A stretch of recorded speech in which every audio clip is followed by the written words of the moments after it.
So this is not a long drawn out story. There's not a ton to it. There's no years of history. We didn't have this deer all summer, you know, hitting mineral sites, summer plots, whatever, you know, there's not too much to it. This deer shows up on a lazy acre food plot beginning in November. 2 or 3 nights, we get pictures of him, you know, 5:30, 5:45, and disappears. Fast forward, second week of December, we're gearing up for the rut. The Christmas week, the week after Christmas, prime time rut for us in this area. We got all the feeders going, FlameKissed, mixed with corn, Moultrie cameras out on all 3 plots. And we're starting to see bucks show up, and then bam, he shows up. I mean, like Monday night, Tuesday night, Wednesday night, Thursday night, all these nights in a row. He's there 5 o'clock to 5:30. Occasionally he might show up after. So the week before Christmas, I get off the week of Christmas. Week before Christmas, I'm thinking, like, I know I can go kill this deer. But I'm like, you know what? We're going to wait till this weekend. We're going to try to do it right, get in there early, video everything, hope that he comes out super early. And the rut kicks in. Hot doe comes in, he's gone. This deer occasionally shows up once a week. I mean, he becomes a ghost.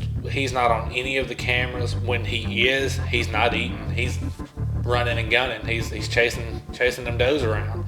So I switched my focus back to Tremont. We occasionally hunt this property where he's at a few times because it's the rut, but we're watching the Moultrie cameras. We're trying to keep feed out. I don't want to overpressure this area.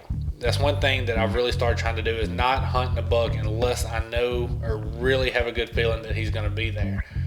And he has given us no sign of showing up. I mean, when we're talking about the occasional midnight picture every now and then, and it's just not looking good for this being a buck that we're going to come out with this season.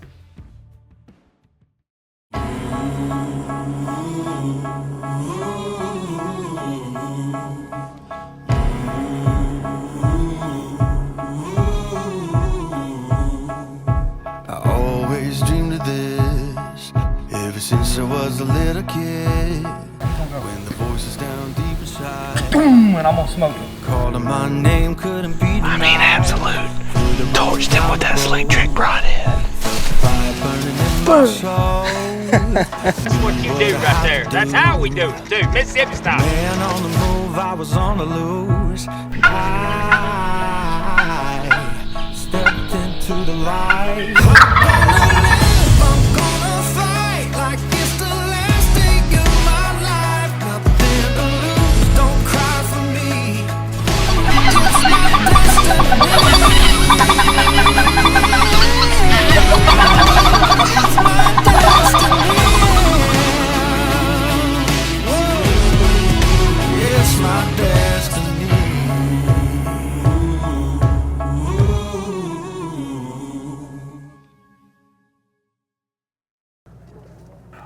Today is Monday, so Friday afternoon, Moultrie goes off. A buck that I've been kind of after. We haven't hunted him hard, but had our eyes on him. He comes in 5:30, I think, 5:50, something like that. And I told her, I said, we're coming off the rut. He should be fixing to get back on the schedule. So we're out here today, gonna fill up the feeder with some FlameKissed and corn mixed in with it, and get some new batteries, or put a battery pack in the Moultrie, get it going, and hopefully he's going to get on a pattern pretty quick. I feel like he will. I'm completely making assumptions here. I feel like he's going to get on a good pattern just because we're pretty much past the rut. You might catch a stray here and there, but he's been pretty much MIA, in and out, for the past 3 weeks now, so he should be coming off, should get back on a pattern. About to get this feeder filled up. Cameras in the Moultrie. We're gonna watch them, see what happens. Hopefully we're gonna be standing over this buck here in the next 2 weeks. I'm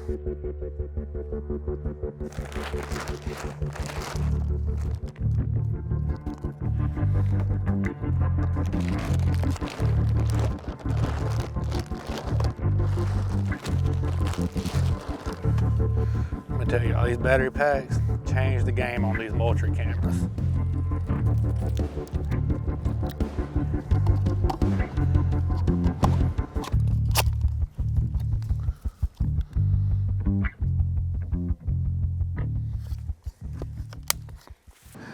Hey, I just left work.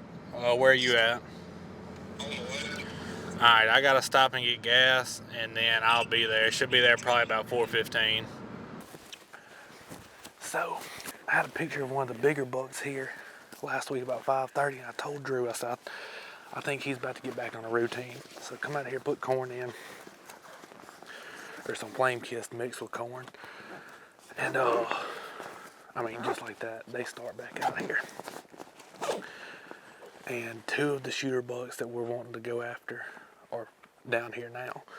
One of them daylighted yesterday morning at, what time was it, Drew? I think it's like 10 something in the morning, I think. And then, no, yesterday afternoon at like 3:45. This morning it was like 10:30. Yeah, so yesterday he was with a doe, had a smaller buck on camera chasing a doe, and had a video. He mounted a doe yesterday morning out here. And then that 10 last night, the other shooter buck he was chasing around some. So hopefully, it's cold. Didn't really have any pictures this morning. So other than him, so hopefully he's gonna come back through, be looking for a bite to eat, and we're gonna put him on the ground.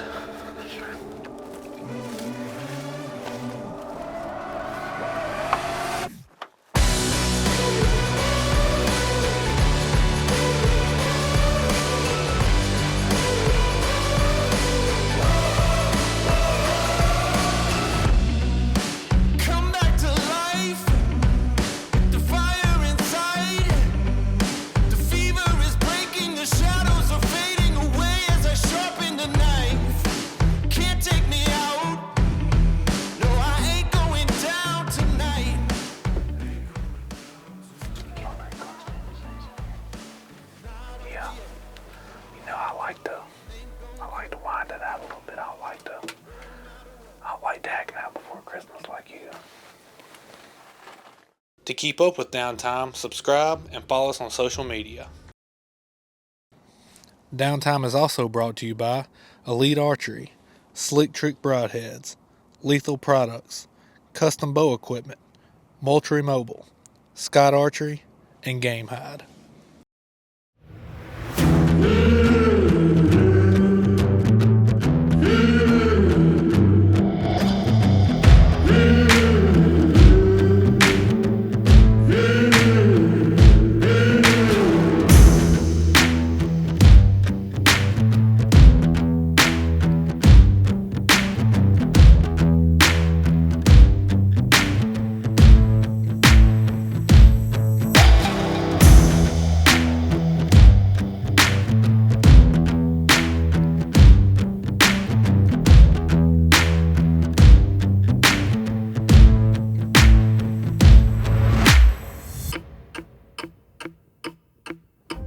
So by the time we get in the stand and settled in, it's 4:30. We've got about an hour of shooting light, and it is slow. I mean, no action at all. We're watching birds and squirrels. And if you've hunted, you know what I'm talking about. You get in that last 15, 20 minutes where it's getting darker pretty much every minute that goes by, and you start thinking, man, it's just not going to happen. Nothing's coming out. Not going to see the deer I want to see. But I always try to remind myself, all it takes is 5 seconds. You staring down the barrel at your target buck. I think it's him.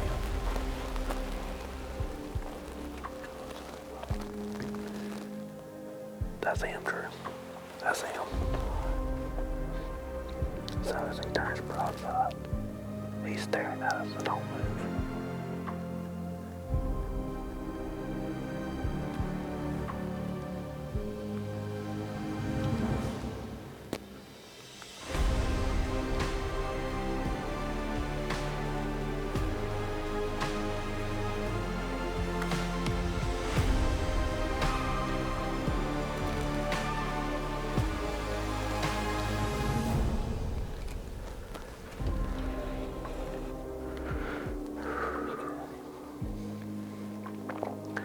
not want to let him get completely broadside.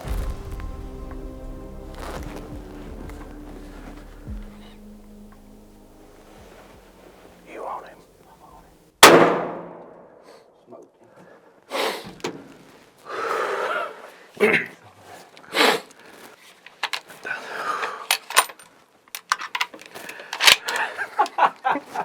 Give me some.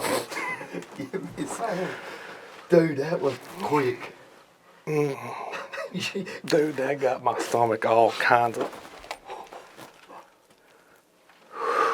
I heard you take a breath when you popped the safety off. I was like, please don't get too nervous on me. Dude, I had to calm myself a little bit. We've been talking about every worst scenario that could happen.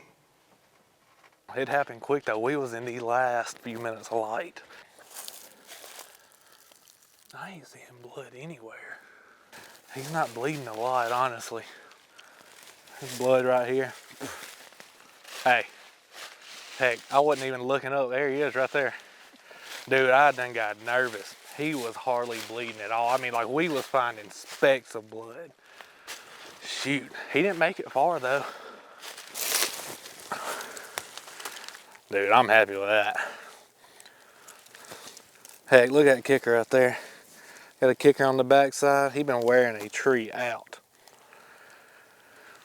I don't know what he heard when he first come out, but God, I thought I was about to have to try to shoot him in the chest. But he finally went back to eating on that FlameKissed. That's the biggest deer I've killed out here at Sammy's. We've had some bigger deer on camera through the years here, but this is the biggest one that I've killed. Oh, I'm super happy with this deer. This year's been kind of hard for me. Drew ain't had no problem. Y'all know he's limited out. But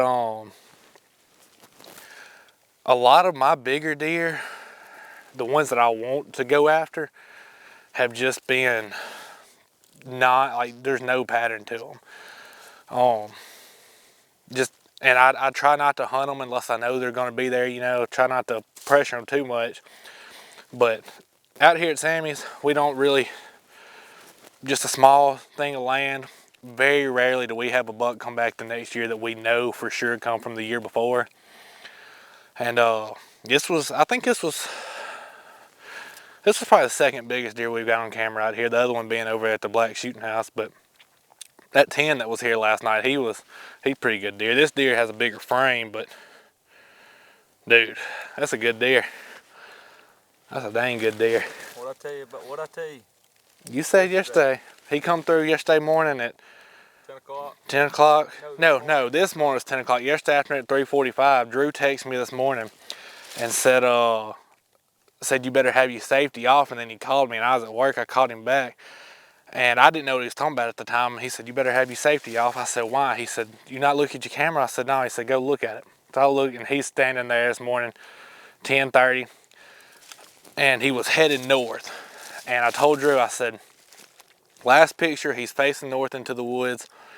We had a northwest wind, which could not ask for, there was only one other wind that would be better, and that was a wind straight out of the north. So northwest wind was cutting back going that way. So I said, he might not come back out, you know, not having the wind in his favor. But man, he come out right at dark. As soon as he stepped out, I didn't say it yet, but in my head I was like, that's him. And then as I was getting the gun, Drew said, I think that's a buck. I said, I think that's him. But man, that was awesome. I'm glad you came to film today. He got it. That's awesome. It's my destiny, no turning back. It's do or die. You're gonna see me come. Oh, the bat broke my ankle. Oh God, that right there was about bad. We were about going to the hospital instead of the processor. It's my destiny. It's my destiny. Everybody keeps saying, Ethan, Drew, how y'all killing all these big bucks? Just come here and look at this right here. We got backwoods. You go to that feeder, it's backwoods. I'm telling y'all, all day that's what's gonna bring them in. Big bucks, backwoods equals big bucks. Write it down. It's my destiny.